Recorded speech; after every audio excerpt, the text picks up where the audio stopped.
Hello mate, welcome to my class with me Mr. Sukman. Today we are going to talk about after have, setelah anggota have, use past participle, gunakan verb 3. Jadi past participle ini bahasa istilah untuk verb 3. Rumusnya, anggota have itu ada has, ada had, ada having. Penggunaan have itu subjeknya I, you, they, we. Kalau has itu subjeknya she, he, it. Kalau had ini semua subjek. Kalau having ini hasil peringkasan. Have sampai having ketemunya dengan verb 3.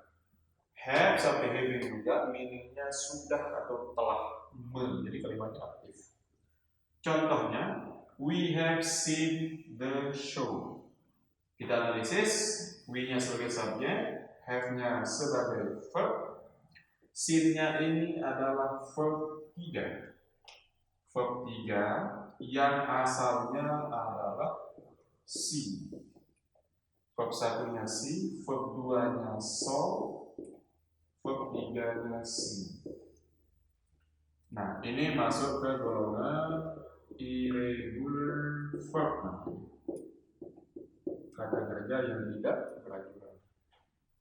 Jadi antara kata kerja 1, kedua, masuk ketiga itu beda semua. The show-nya sebagai objek.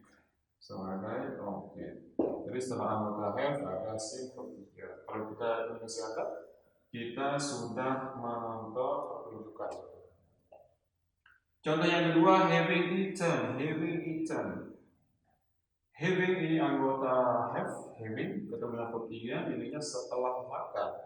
Setelah makan, eating-nya sebagai verb 3, koma, he sebagai subjek, when-nya sebagai verb. Nah, jadi anggota have itu ketemu dengan verb 3 atau past participle dan kalimatnya aktif. Oke, terima kasih video pembelajaran kali ini. Thank you so much for watching and have a nice day.